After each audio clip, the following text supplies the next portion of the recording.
الحمد لله الذي جعلني من الباكين على سيد الشهداء الذي بكت له الأرض والسماء وناحت عليه الوحوش في الصحراء والطيور بين الفضاء صلى الله جده خاتم الأنبياء بالقاسم محمد المصطفى اللهم صل على محمد وعلى أبيه أبي الأوصياء وأخيه أخي العلم والوفاء وأمه سيدة النساء وآله المعصومين النجباء وأنصاره مرملين بالدماء وسائر المستشهدين في الأرض كربلاء ولعنة الله على قاتليه الأعداء وظالميه الأشقياء ما دام الصبح والمساء أما بعد فقد قال الإمام الحسين عليه الصلاة والسلام إن الناس عبید الدنیا والدین لائق على ألسنتهم صلوات پڑھیں بر محمد وآلہ.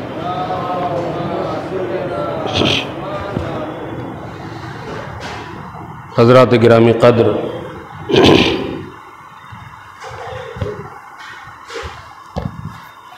چودہ سو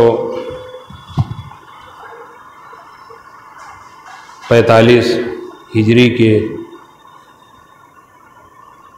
سفر کی پہلی تاریخ کی پہلی مجلس اور اس وقت واقعہ کربلا کو 1384 سال اور 20 دن ہو چکے ہیں.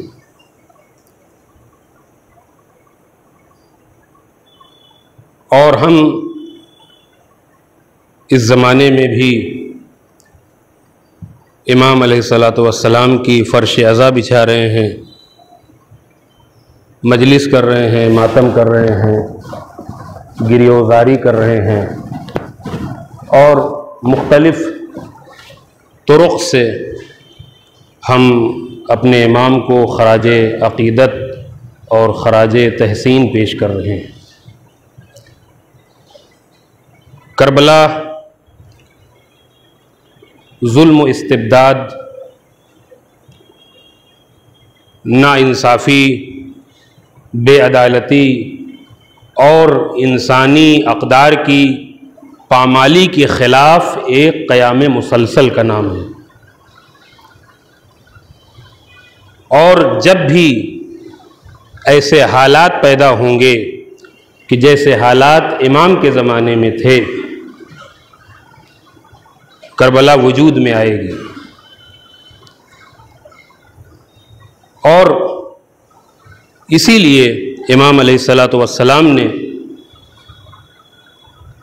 ارشاد فرمایا تھا کہ مثلی لا یبایع مثلہ، کہ مجھ جیسا یزید جیسے کی بیعت نہیں کر سکتا. امام نے یہ نہیں فرمایا تھا، میرا مجمع غور کرے کہ امام نے یہ نہیں فرمایا تھا کہ میں یزید کی بیعت نہیں کر رہا ہوں یا میں یزید کی بیعت نہیں کروں گا، بلکہ امام کا جملہ یہ ہے کہ مثلی لا یبایع مثلہ، مجھ جیسا یزید جیسے کی بیعت نہیں کر سکتا. اس کا مطلب یہ ہے کہ امام ہمیں یہ بتانا چاہتے ہیں کہ چاہے میرے زمانے کا یزید ہو، چاہے کسی اور زمانے کا یزید ہو، اگر اس طرح کے حالات پیدا ہوں گے تو جس طریقے سے میرے اوپر اس یزید کے خلاف قیام کرنا واجب ہے، اسی طریقے سے اس زمانے کے بھی انسان کے لیے قیام کرنا اور حسین کے لیے قیام کرنا واجب اور ضروری. تو یہ قیام جو تھا یہ صرف اسی سن 60 یا 61 ہجری سے مربوط نہیں تھا، بلکہ یہ قیام جو تھا آفاقی قیام تھا. یہ قیام ہمیشہ کے لیے قیام تھا. یہ قیام ایسا نہیں تھا کہ جو کسی ایک خاص زمان کے لیے ہو، کسی ایک خاص مکان کے لیے ہو، بلکہ یہ قیام جو ہے یہ ہمیشہ ہمیشہ کے لیے تھا۔ ایک مکتب فکر کی لڑائی تھی جو دوسرے مکتب فکر سے تھی، یہاں فکری لحاظ سے آپس میں جنگ ہو رہی تھی۔ جہاں تک اقتدار کا معاملہ ہے، جہاں تک ان چیزوں کا معاملہ ہے کہ جو عام طور سے ہم دیکھتے ہیں وہ وہاں پر بھی موجود تھا، لیکن امام علیہ السلام کا قیام صرف اسی لیے تھا کہ آپ دینی اقدار کو محفوظ رکھ سکیں۔ مثلی لا یبایع مثلو، مجھ جیسا یزید جیسے انسان کی بیعت نہیں کر سکتا۔ اور عزیزان گرامی، امام علیہ السلام نے کس کے خلاف قیام کیا ہے؟ یزید کے خلاف قیام کیا ہے، اور یزید کوئی فرد نہیں ہے۔ اگر ہم یہ کہیں کہ یزید ایک فرد تھا جو شراب خور تھا، جو فاسق تھا، جو فاجر تھا، جس کے اندر تمام برائیاں موجود تھیں، تو یہ کافی نہیں ہے۔ اس لیے کہ امام کا قیام صرف یزید کے خلاف نہیں تھا، بلکہ اس یزید کے خلاف تھا کہ جو مسلمانوں کا امیر المومنین بنا ہوا تھا، اس یزید کے خلاف تھا کہ جو مسلمانوں کا حاکم بنا ہوا تھا، اس یزید کے خلاف تھا کہ جو مسلمانوں کا دنیاوی رہنما بھی بنا ہوا تھا، دینی رہنما بھی بنا ہوا تھا۔ آپ غور فرمائیے گا کہ یزید صرف ایک فرد واحد نہیں تھا، ورنہ نہ جانے اس زمانے میں کتنے افراد ایسے تھے کہ جو شراب پیتے تھے، نہ جانے کتنے افراد ایسے تھے کہ جو زنا کرتے تھے، نہ جانے کتنے افراد ایسے تھے جو فسق و فجور میں ملوث ہوا کرتے تھے۔ لیکن امام کا قیام یزید کے خلاف کیوں ہو رہا ہے اور لوگوں کے خلاف کیوں نہیں؟ اس کی وجہ یہی ہے کہ اور لوگ امیر المومنین نہیں کہے جا رہے تھے، اور لوگ حاکم اسلام کے نام سے یاد نہیں کیے جا رہے تھے، اور لوگ دینی رہنما نہیں کہلاتے تھے۔ یزید دینی رہنما کہلا رہا تھا۔ اور عزیزان گرامی، جب اسلام قائم ہوا ہے، جب اسلام ہمارے رسول لے کر آئے ہیں، اس سے پہلے بھی، رسول سے پہلے حکومت کسی کی ہوتی تھی، دینی رہنما کوئی اور ہوا کرتا تھا۔ لیکن جب رسول گرامی نے اسلام کو ہم تک پہنچایا ہے، تو اب رسول گرامی نے جو پہلی حکومت مدینے کے اندر قائم کی ہے، وہ حکومت دینی بھی ہے اور دنیاوی بھی ہے۔ وہ حکومت صرف انسانوں کے روٹی اور کپڑا اور مکان سے بحث نہیں کرتی ہے، بلکہ ان کے دین کے بارے میں بھی بحث کرتی ہے۔ جس طریقے سے رسول اسلام حاکم ہے ہمارے دنیاوی امور پر، اسی طریقے سے رسول اسلام حاکم ہے ہمارے دینی امور پر۔ یعنی سیاست اس زمانے کی، رسول کے زمانے کی یہ ہے کہ دنیا اور دین دونوں ایک ساتھ ہے۔ آج بھی کچھ نافہم افراد یہ کہہ دیتے ہیں کہ علماء کا سیاست سے کیا کام ہے؟ یہ وہ افراد کہتے ہیں کہ جنہوں نے نہ رسول کا زمانہ دیکھا، جنہوں نے نہ علی کا زمانہ دیکھا، نہ حسن کا زمانہ دیکھا، نہ حسین کا زمانہ دیکھا۔ دراصل سیاست میں انشاءاللہ آئندہ مجالس میں آپ کی خدمت میں آج تمہیدی گفتگو ہے، میں آپ کو اس مرحلے تک لے کے جانا چاہتا ہوں کہ جہاں پر میں اپنے ان گفتگو کا موضوع آپ تک پہنچا سکوں۔ تو لوگ آج بھی کہتے ہیں کہ سیاست الگ ہے اور حکومت دین الگ ہے۔ بھائی، دین میں ہی سیاست ہے، سیاست میں دین نہیں ہے۔ دراصل سیاست وہی سیاست، ایک صلوات پڑھیں بر محمد علیکم السلام۔ دراصل سیاست وہی ہے کہ جس کا تعلق دین سے ہو۔ آپ کو ایک حدیث سنو، ایک صلوات پڑھیں بر محمد وآل محمد۔ عقل کی تعریف کیا کی گئی اسلام میں؟ اصول کافی کی حدیث ہے کہ راوی نے پوچھا مل عقل، امام جعفر صادق علیہ السلام کی خدمت میں آیا، مل عقل، مولا عقل کیا ہے، عقل کی تعریف کیا ہے؟ تو مولا نے فرمایا العقل ما عبد بہ الرحمن واکتسب بہ الجنان۔ عقل وہ ہے کہ جس سے رحمان کی عبادت کی جائے اور جنت حاصل کی جائے، یہی عقل ہے۔ اب آپ دیکھیے بہت سے ایسے افراد ہیں کہ جو نہ دین سے کوئی رابطہ رکھتے ہیں، نہ رحمان کی عبادت کرتے ہیں، نہ جنت کے حصول کے لیے کوشاں ہیں، لیکن پھر بھی دنیا ان کو صاحب عقل کہتی ہے نہیں کہتی ہے؟ بھائی اتنا بڑا کاروبار کیوں پھیلایا، اتنی زیادہ بلڈنگیں کیوں بنائی، اتنی بڑی انڈسٹری کیوں لگائی؟ کیونکہ عقل ہے ان کے پاس۔ تو ہم عقل کو کچھ اور سمجھتے ہیں، لیکن دین کی نظر میں عقل کچھ اور ہے عزیزان گرامی۔ ہم جسے عقل کہتے ہیں دین کی نظر میں وہ عقل نہیں ہے۔ راوی نے پوچھا مولا مل عقل، عقل کیا ہے؟ العقل ما عبد بہ الرحمن واکتسب بہ الجنان، عقل یہ ہے کہ انسان رحمان کی عبادت کرے اور جنت کو حاصل کرے۔ اب جس طرح سے ہمارے ذہن میں یہ خیال آیا، ہمارے ذہن میں یہ سوال آیا کہ بہت سے ایسے لوگ ہیں کہ جو نہ رحمان کی عبادت کرتے ہیں اور نہ جنت کے حصول کے لیے کوشاں ہیں، تو کیا ان کے پاس عقل نہیں ہے؟ وہ بے وقوف ہیں، وہ پاگل ہیں؟ تو راوی کے ذہن میں بھی یہی باتیں تھیں۔ راوی نے پوچھا مولا پھر امیر شام کے پاس کیا تھی؟ ملاحظہ فرمائیے، پھر امیر شام کے پاس کیا تھا؟ تو مولا نے فرمایا وہ شیطنت تھی، وہ عقل نہیں تھی۔ وہ شیطنت تھی، عقل نہیں تھی۔ عقل تو وہی ہوتی ہے کہ جس سے رحمان کی عبادت کی جاتی ہے، جس سے جنت کا حصول ہوتا ہے۔ تو عزیزان گرامی، دین اور سیاست کو جو ہم جدا کر کے بتاتے ہیں یہ بالکل بھی مناسب نہیں ہے۔ دین اور سیاست دونوں ایک ہیں، البتہ سیاست کو اتنا بدنام کیا گیا کہ دیندار آدمی سیاست کا نام لیتے ہوئے گھبراتا ہے۔ اگر کسی کو سیاسی آدمی کہہ دیا جائے کہ جس کا سیاست سے کوئی رابطہ نہ ہو، ناراض ہو جاتا ہے، آپ سے غصہ ہو جائے گا۔ کیوں؟ کیونکہ آپ نے اسے سیاسی آدمی کہہ دیا۔ تو سیاست دین کی نظر میں، لوگوں کی نظر میں کہ جو دیندار ہیں ان کی نظر میں خراب ہو گئی۔ کیوں؟ کیونکہ سیاست کو دین سے جدا کر دیا گیا۔ جب بھی سیاست کو دین سے جدا کر دیا جائے گا تو سیاست کا مکروہ چہرہ دنیا کے سامنے نظر آئے گا۔ ایک صلوات پڑھیں بر محمد و آل محمد۔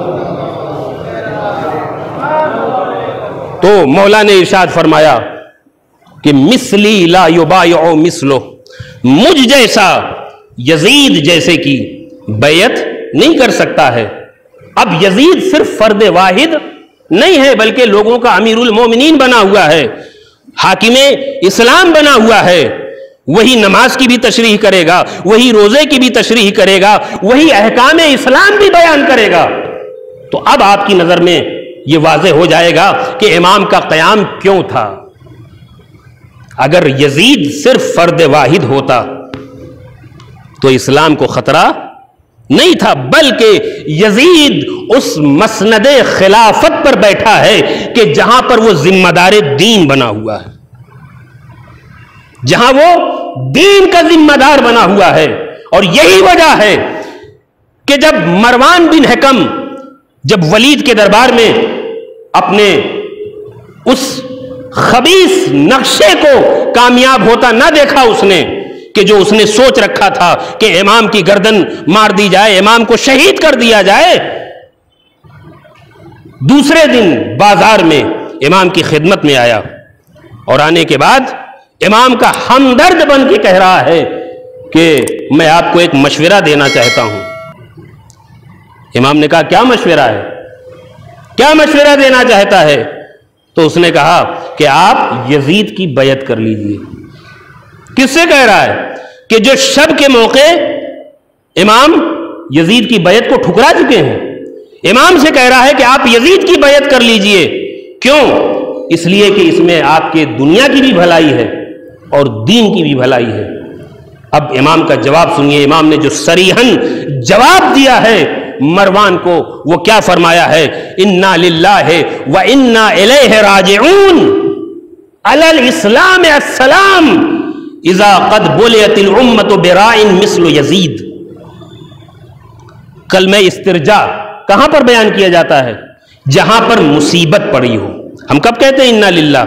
کسی کے غم کی خبر سنی، کسی کی شہادت کی خبر سنی، کسی کی موت کی خبر سنی تو ہماری زبان پر فوراً یہ فقرہ آتا ہے انا للہ و انا الیہ راجعون۔ امام یہاں پر فرما رہے ہیں انا للہ و انا الیہ راجعون، اس کا مطلب یہ ہے کہ امام کی نظر میں یزید کی بیعت سب سے بڑی مصیبت ہے، امام کی نظر میں یزید کا حاکم ہونا سب سے بڑی مصیبت ہے، امام کی نظر میں یزید کا امیر المومنین لوگوں کی نظر میں ہونا سب سے بڑی مصیبت ہے۔ لہذا امام نے فرمایا انا للہ و انا الیہ راجعون علی الاسلام السلام، ایسے اسلام پر سلام ہو، آخری سلام ہو، فاتحہ پڑھ لینا چاہیے ایسے اسلام کا کہ جس اسلام کی باغ ڈور یزید جیسے فاسق و فاجر کے ہاتھ میں ہو۔ امام کا یہ جملہ آپ محسوس کریں کہ ایسے اسلام کے اوپر فاتحہ پڑھ لینا چاہیے، ایسے اسلام کو خیر بات کہہ دینا چاہیے، ایسے اسلام کو بھول جانا چاہیے کہ جس اسلام کی باغ ڈور یزید جیسے فاسق و فاجر کے ہاتھ میں ہو۔ اب امام کا یہ جملہ کہ جو 60 ہجری میں آپ نے مروان کے سامنے کہا تھا، وہی جملہ آج بھی ہمارے کانوں میں گونج رہا ہے کہ دیکھو اس زمانے میں بھی بہت سے ایسے حاکم ہیں کہ جو یزید کی طرح حکومت کر رہے ہیں، جو یزید کی طرح حاکم بنے ہوئے ہیں، جو آج بھی امیر المومنین کہلائے جا رہے ہیں، جو آج بھی خادم حرمین شریفین کہلائے جا رہے ہیں۔ لہذا آج بھی ان کا وہی حکم ہے کہ جو کل یزید کا حکم تھا۔ ایک صلوات پڑھیں بر محمد والے علی الاسلام السلام، اسلام کے اوپر فاتحہ پڑھ لینا چاہیے کہ جب اسلام کا کوئی ذمہ دار یزید جیسا انسان بن جائے۔ اور عزیزان گرامی، یزید نہ یہ صرف کہ وہ دینی اقدار کہ جو رسول گرامی نے مدینے میں قائم کیے تھے، اب میں اپنے موضوع کی جانب آہستہ آہستہ جانے کی کوشش کر رہا ہوں، نہ یہ صرف کہ وہ دینی اقدار کہ جو رسول کائنات نے مدینے میں قائم کیے تھے، اور انہی دینی اقدار کو امام عالی مقام کے بابا علی مرتضیٰ نے اور امام عالی مقام کے بھائی حسن مجتبیٰ نے آگے بڑھایا، آج انہی دینی اقدار کے اکیلے وارث امام حسین علیہ السلام ہیں۔ یزید نہ صرف یہ کہ ان دینی اقدار پر عمل نہیں کر رہا ہے، بلکہ ان دینی اقدار کا مذاق بھی اڑا رہا ہے۔ میں آپ کو شام کے دربار میں لے کے چلوں، کھچا کھچ بھرا ہوا دربار ہے، سامنے صلوات پڑھیں بر محمد والے، سامنے سفرا بیٹھے ہوئے ہیں، وزراء بیٹھے ہوئے ہیں، ایک سے ایک چیف گیسٹ بیٹھے ہوئے ہیں، اور یزید شراب کے نشے میں کہہ رہا ہے، شراب کے نشے میں۔ کون یزید کہ جو امیر المومنین کہلاتا ہے، کون یزید کہ جو حاکم اسلام کہلاتا ہے، کون یزید کہ جو شارح دین کہلاتا ہے، وہ یزید شراب پی پی کے کیا کہہ رہا ہے؟ کہہ رہا ہے کہ نہ کوئی دین آیا تھا، نہ کوئی وحی آئی تھی، نہ کوئی ملک آیا تھا، نہ کوئی فرشتہ آیا تھا، یہ سب بنی ہاشم کا ڈھونگ تھا، یہ سب بنی ہاشم کا ڈھونگ تھا کہ جو حکومت کو حاصل کرنے کے لیے کیا گیا تھا۔ اب آپ نے محسوس کیا، ایک صلوات پڑھیں پر محمد،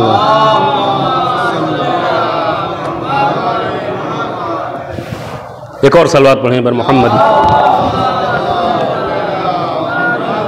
اب آپ نے محسوس کیا کہ یزید نہ یہ صرف کہ ان دینی اقدار کی پابندی نہیں کر رہا ہے، بلکہ کھلم کھلا ان دینی اقدار کا مذاق بھی اڑایا جا رہا ہے۔ وہی یعنی قرآن مجید، اگر وہی کو نکال دے تو قرآن ختم ہو جائے گا۔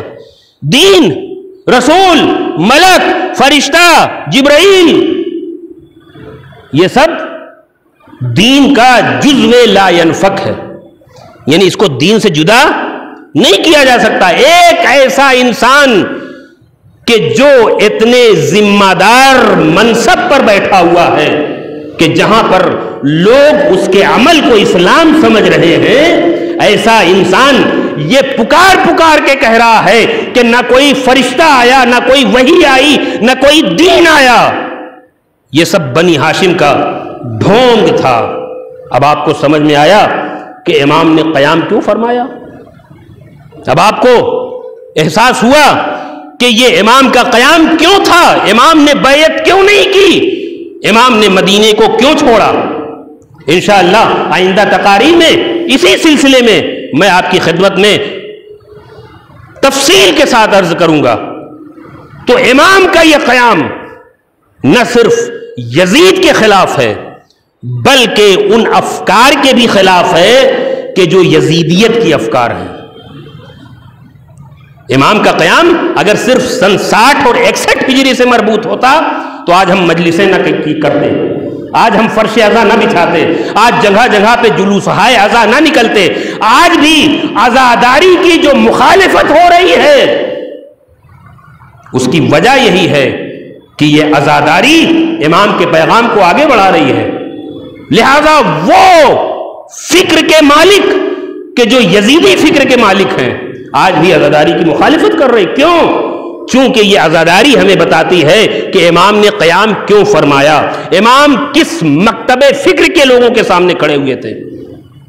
اور عزیزان گرامی، یہ قیام مسلسل ہے، جیسا کہ میں نے ابتدائے تقریر میں آپ کی خدمت میں ذکر کیا کہ یہ قیام مسلسل ہے۔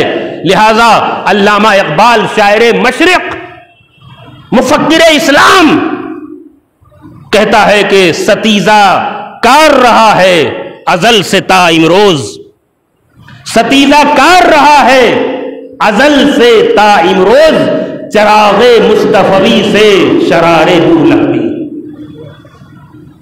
ستیزہ کار رہا ہے، ہمیشہ برسر پیکار رہا ہے، ازل سے، ہمیشہ سے، تا امروز، اس وقت تک، چراغ مصطفی سے شرار بولہبی۔ چراغ مصطفی کہ جو اس وقت مالک تھے چراغ مصطفی کے، وہ امام حسین تھے، اور اس وقت بھی چراغ مصطفی روشن ہے، لہذا اس وقت بھی شرار بولہبی آپ کو نظر آ جائے گا۔ دوسری جگہ کہتے ہیں کہ حقیقت ابدی ہے مقام شبیری۔ واقعاً آپ اس شعر کو محسوس کریں علامہ اقبال کے، حقیقت ابدی ہے مقام شبیری، بدلتے رہتے ہیں انداز کوفی و شامی۔ کیا مطلب ہے؟ یعنی امام کا قیام، امام کی ذات، امام کی شخصیت ایک ابدی شخصیت ہے، کسی ایک زمانے سے مربوط نہیں ہے، کسی ایک زمانے پہ محیط نہیں ہے، بلکہ یہ صدیوں پر محیط تحریک ہے کہ جو اس وقت سے شروع ہوئی اور اس وقت تک جاری ہے۔ ایک صلوات پڑھیں بر محمد والے۔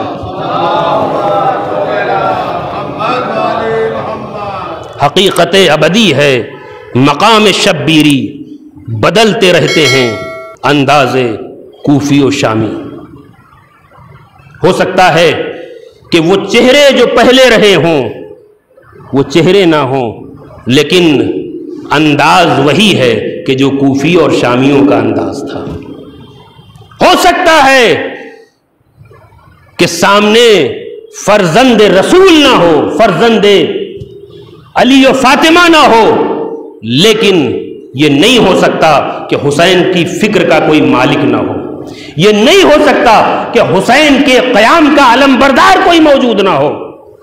الحمدللہ پردہ غیب میں وہ علمدار قیام امام حسین موجود ہے، لیکن بظاہر ان کے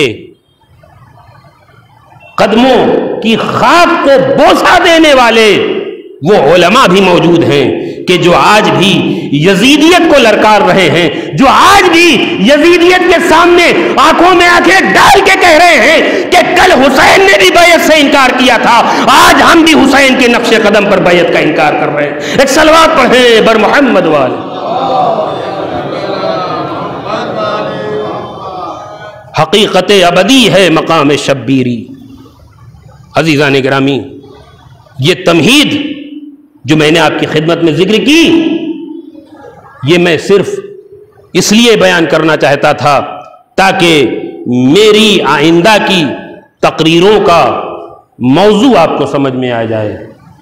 اس کے بعد 4 تقریریں جو ہوں گی انشاءاللہ وہ حسینی قیام اور دینی اقدار کے موضوع پر آپ کی خدمت میں وہ تقریریں پیش کی جائیں گی کہ حسینی قیام کی وسعت کیا ہے، حسینی قیام نے کس طریقے سے زمانے میں اثر پیدا کیا ہے، اور دینی اقدار، اس وقت کے دینی اقدار کیا تھے۔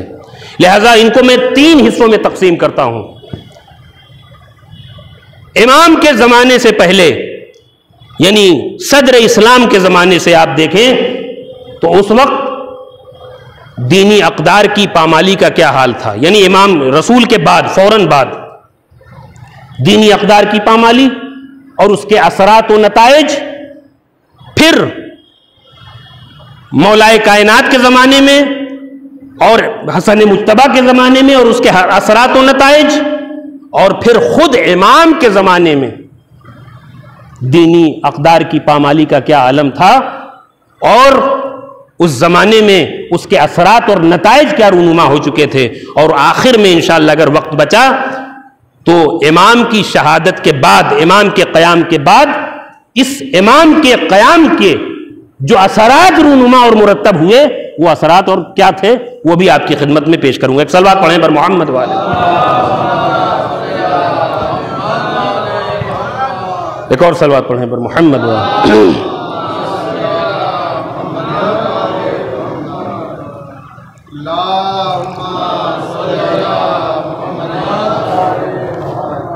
تو عزیزان گرامی، وہ دینی اقدار کہ جسے یزید ختم کرنا چاہتا تھا، بلکہ وہ دینی اقدار خاتمے کی حد تک پہنچ چکے تھے، وہ کیا تھے؟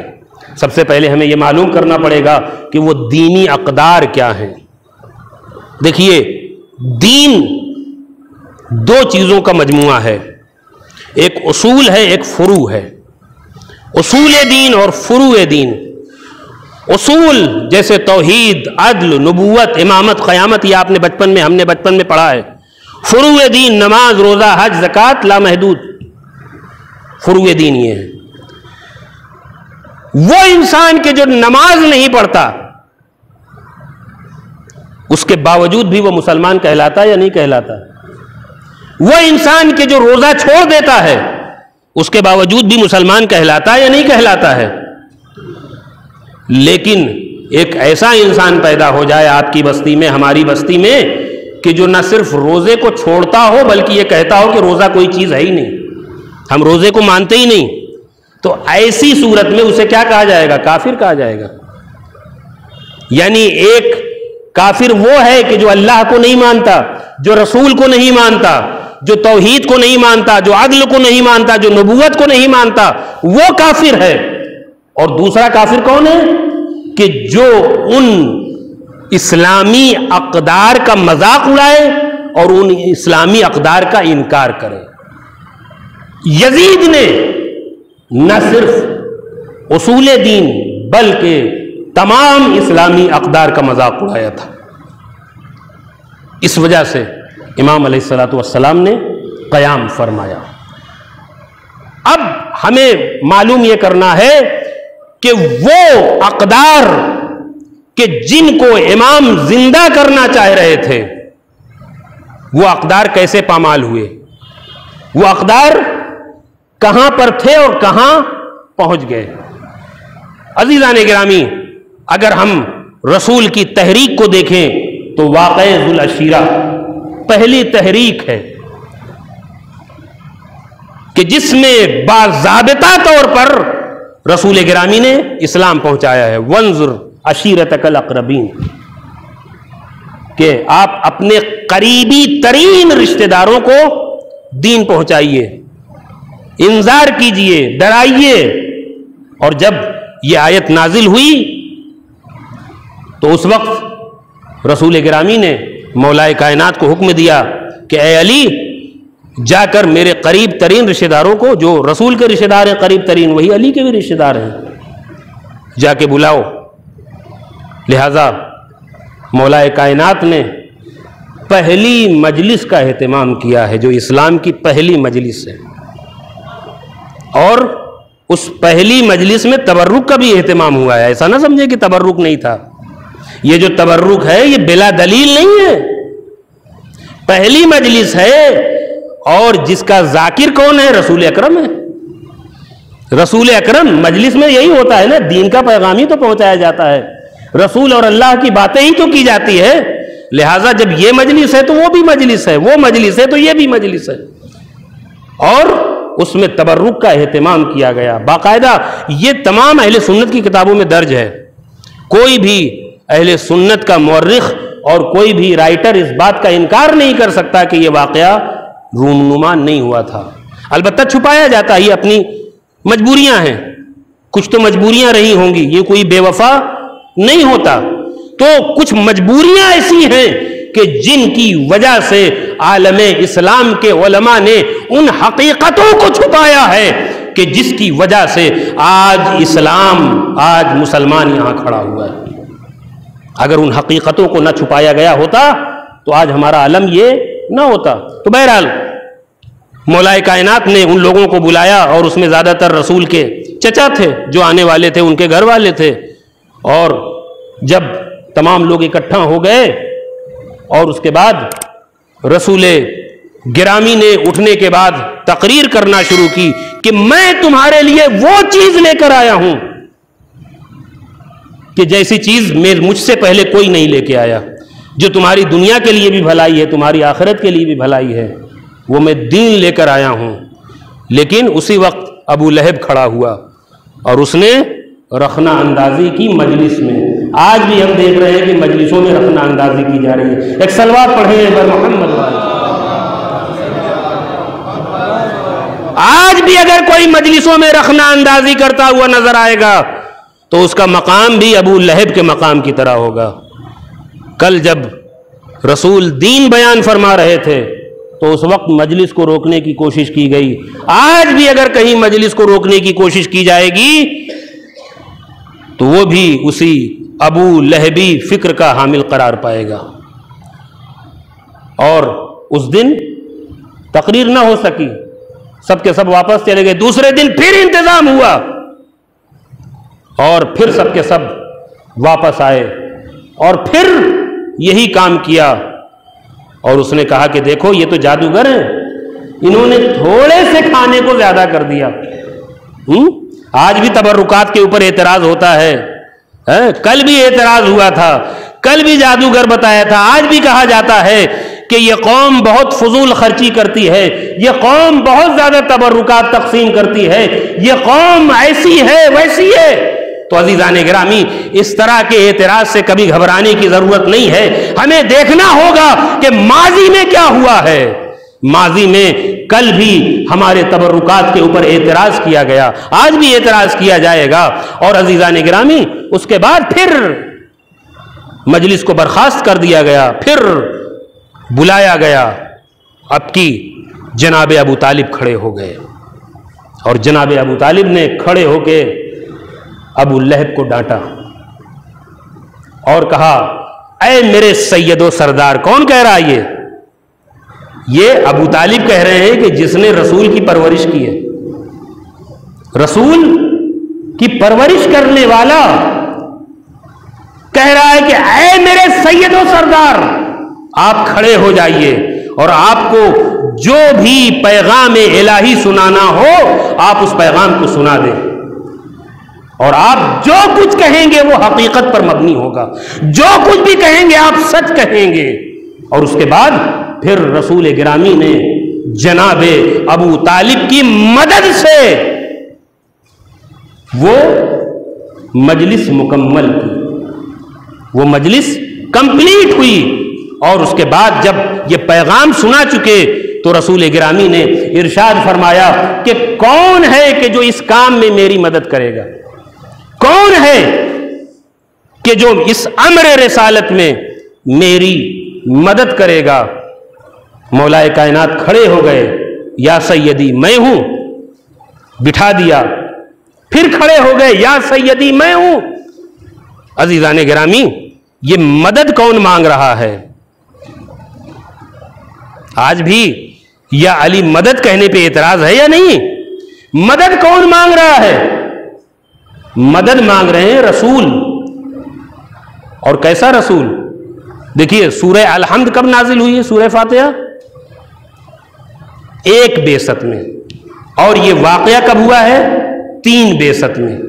یعنی جب رسول گرامی نماز پڑھتے تھے تو اس سورے کی تلاوت کرتے تھے، بسم اللہ الرحمن الرحیم الحمدللہ رب العالمین الرحمن الرحیم مالک یوم الدین ایاک نعبد و ایاک نستعین، کہ ہم صرف تیری عبادت کرتے ہیں اور تجھی سے مدد مانگتے ہیں، ہم صرف تیری عبادت کرتے ہیں، تجھی سے مدد مانگتے ہیں، ہم صرف تیری عبادت کرتے ہیں، تجھی سے مدد مانگتے ہیں۔ یہ جملہ کہنے والا آج علی سے مدد مانگ رہا ہے۔ ایک صلوات پڑھیں بر محمد والے۔ مدد مانگی یا نہیں؟ جو بھی اس کام میں میری مدد کرے گا وہ میرا وصی ہوگا، میرا وزیر ہوگا، میرا خلیفہ ہوگا، میرا بھائی ہوگا۔ عزیزان گرامی، یہ جو جملہ آپ نے کہا ہے کہ وہ میرا خلیفہ ہوگا، میرا وصی ہوگا، میرا وزیر ہوگا، اس کے بعد جو جملہ تاریخ نے لکھا ہے، جس حدیث کا نام حدیث دار، اس میں لکھا ہے، اس حدیث کا جملہ ہے کہ جو کوئی بھی اس کام میں میری مدد کرے گا، میرا وصی ہوگا، میرا وزیر ہوگا، میرا خلیفہ ہوگا، میرا بھائی ہوگا، اور اس کی اطاعت تمہارے اوپر واجب ہوگی۔ اس کی اطاعت کرو، اس کی فرما برداری کرو۔ یہی وجہ تھی کہ جب محفل برخاست ہوئی، مجلس برخاست ہوئی اور سب اٹھ کے جانے لگے، تو ایک مرتبہ ابو لہب نے تنزن جناب ابو طالب سے کہا کہ اے ابو طالب، اب تم اپنے بیٹے کی پیروی کرو، اے ابو طالب اب تم اپنے بیٹے کی اطاعت کرو۔ اس کا مطلب یہ ہے کہ اگر رسول اکرم علی کو 10 سال کی عمر میں، توجہ چاہتا ہوں، اگر رسول اکرم علی کو 10 سال کی عمر میں اپنا وزیر بنا رہے ہیں، اپنا خلیفہ بنا رہے ہیں، اپنا وصی بنا رہے ہیں، تو ابو طالب کے اوپر بھی اس کی اطاعت لازم ہو جائے گی۔ ایک صلوات پڑھیں بر محمد والے۔ تو جب 10 سال کی عمر میں اطاعت لازم تھی، تو جب رسول گرامی نے غدیر خم کے میدان میں مولا کائنات کو اپنے دونوں ہاتھوں پر بلند کر کے فرمایا تھا، اللہ مولائی، اللہ میرا مولا ہے، وَأَنَا مَوْلَى الْمُؤْمِنِينَ، اور میں مومنین کا مولا ہوں۔ اس کے بعد جو جملہ میں بیان کر رہا ہوں، یہ عام طور سے نہیں بیان کیا جاتا۔ انا اولا بہم من انفسہم، اللہ مولائی، اللہ میرا مولا ہے۔ رسول گرامی نے فرمایا اللہ میرا مولا ہے، وَأَنَا مَوْلَى الْمُؤْمِنِينَ، اور میں مومنین کا مولا ہوں، وَأَنَا أَوْلَى بِهِمْ مِنْ أَنفُسِهِمْ، اور میں ان مومنین کے نفسوں پر ان سے زیادہ حق ولایت رکھتا ہوں۔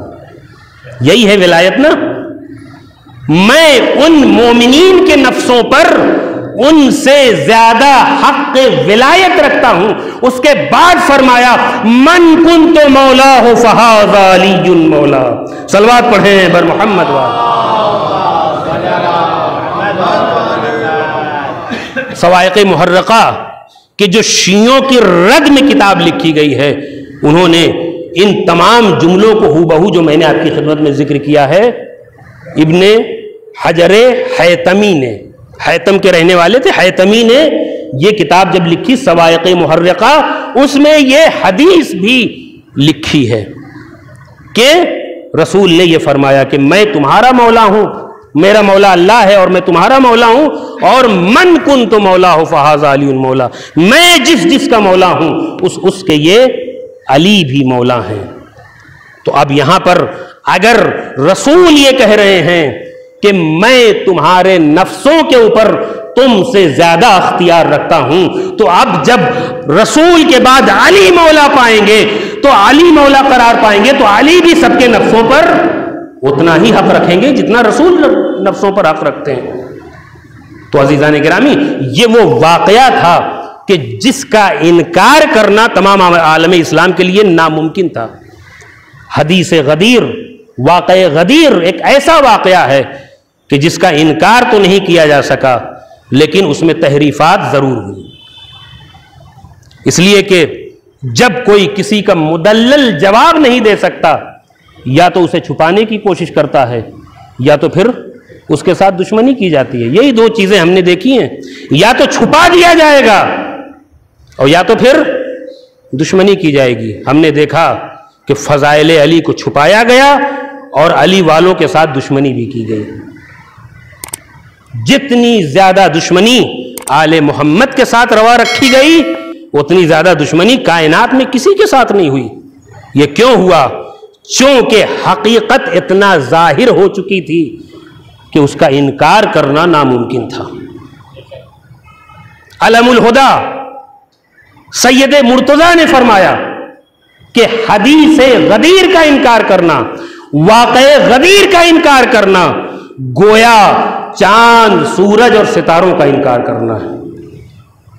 حدیث غدیر کا انکار کرنے کا مطلب گویا کسی نے چاند، سورج اور ستاروں کا انکار کر دیا۔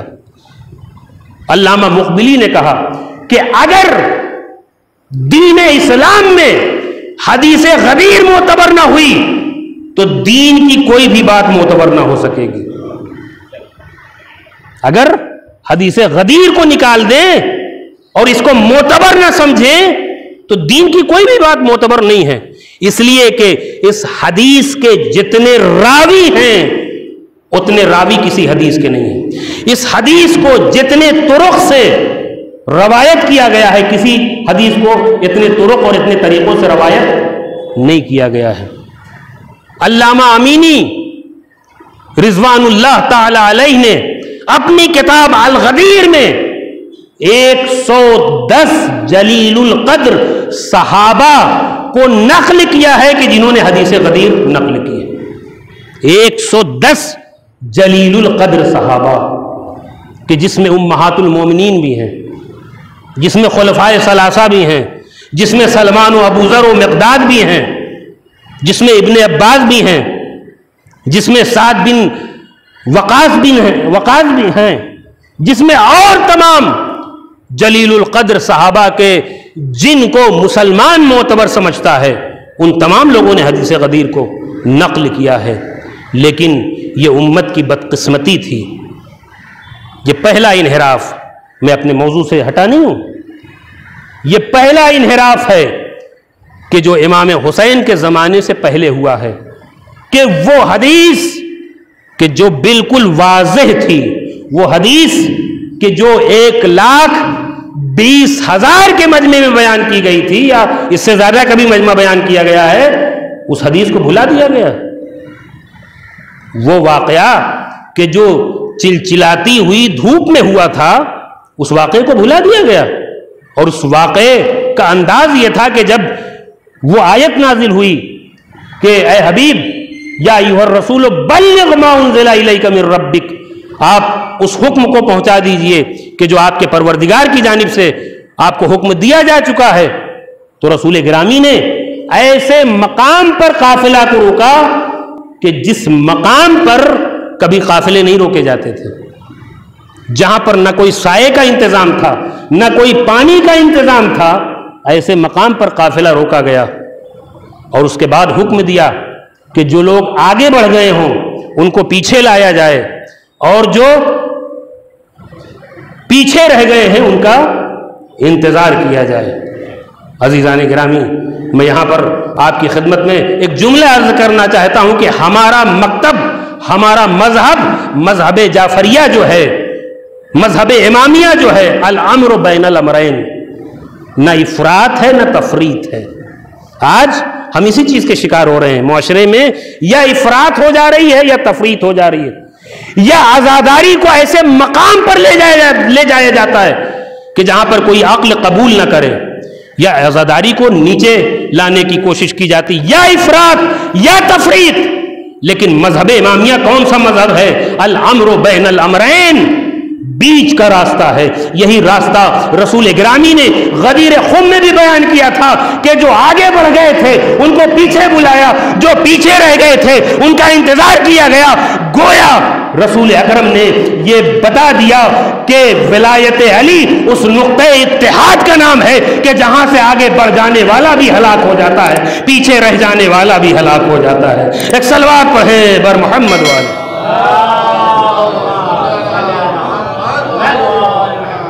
نہ آگے بڑھنا ہے نہ پیچھے رہ جانا ہے. الامر بین الامرین. اور یہ واقعہ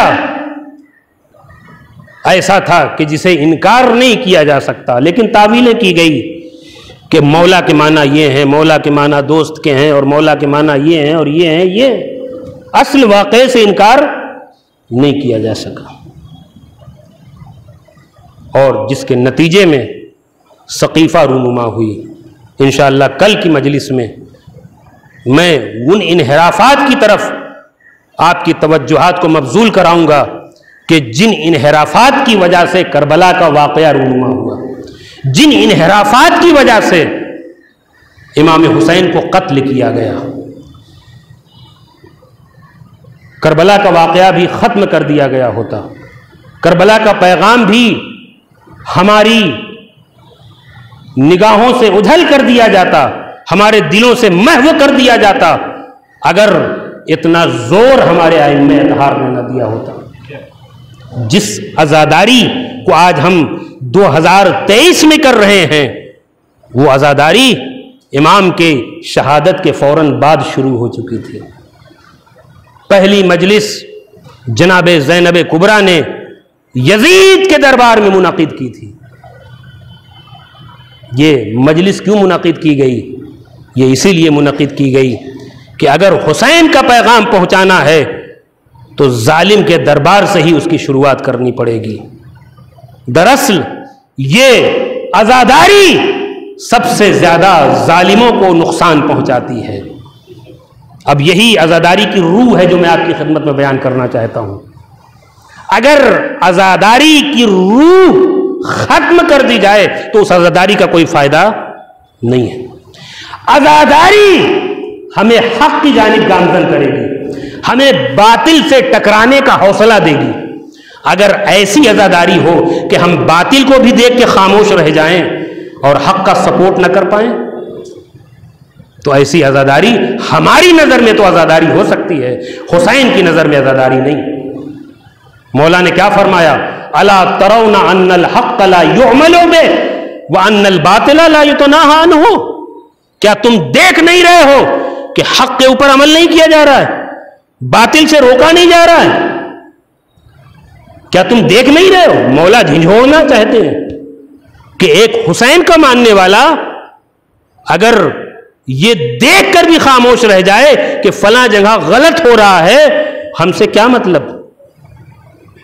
انشاءاللہ میں آپ کی خدمت میں تفصیلاً عرض کروں گا کہ یہ جو مزاج ہمارے یہاں پیدا ہوا ہے کہ کچھ بھی کہیں پر ہو رہا ہم سے کیا مطلب، ہم تو اپنی نماز پڑھ رہے ہیں، ہم تو اپنے روزے رکھ رہے ہیں، ہم تو اپنی عزاداری کر رہے ہیں، ہم سے کیا مطلب.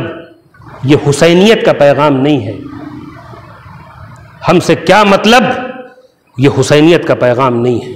حسینیت کا پیغام یہ ہے کہ جہاں بھی اقدار دینی کو پامال کیا جا رہا ہو وہاں آپ اٹھ کھڑے ہوں. لہذا ہمارے اماموں نے سب سے زیادہ اس عزاداری پر زور دیا ہے. امام صادق علیہ الصلوۃ والسلام کی مجالس آپ دیکھیں، چونکہ وہ زمانہ بڑا خراب زمانہ چل رہا تھا، حاکم وقت کی نگاہیں رہتی تھیں، امام کھل کر عزاداری نہیں کر سکتے تھے. لیکن ایسا بھی نہیں ہے کہ امام نے عزاداری نہیں کی. امام اپنے گھروں میں مجلس عزا منعقد کرتے تھے. شاعروں کی ایک فہرست ہے،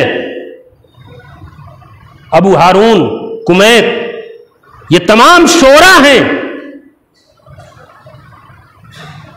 کہ جو امام کے دروازے پر آتے تھے، امام کے گھر پر آتے تھے اور مرثیہ خوانی کیا کرتے تھے.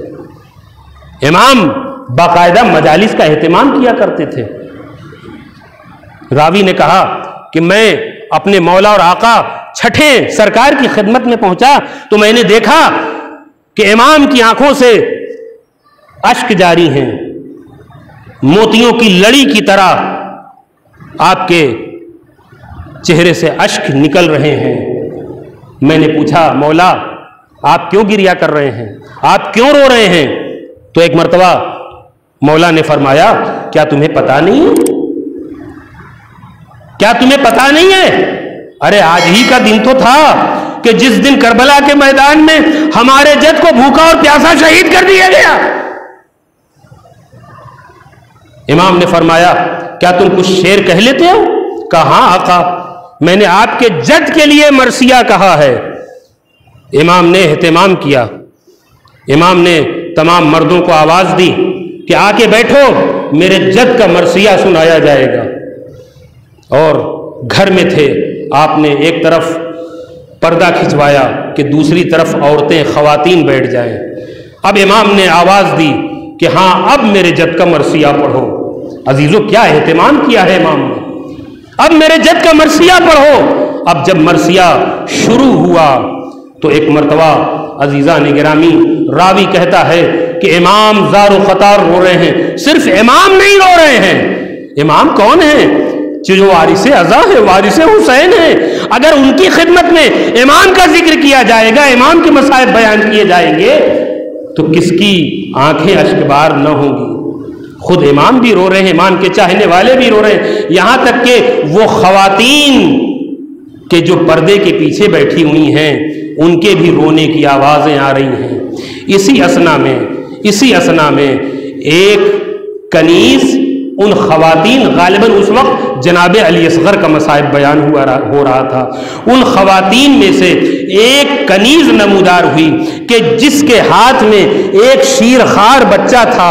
اب تاریخ کہتی ہے، روایت کہتی ہے کہ وہ خاتون اور وہ کنیز مولا کی خدمت میں آئی اور اس شیرخوار بچے کو مولا کی گود میں دے دیا۔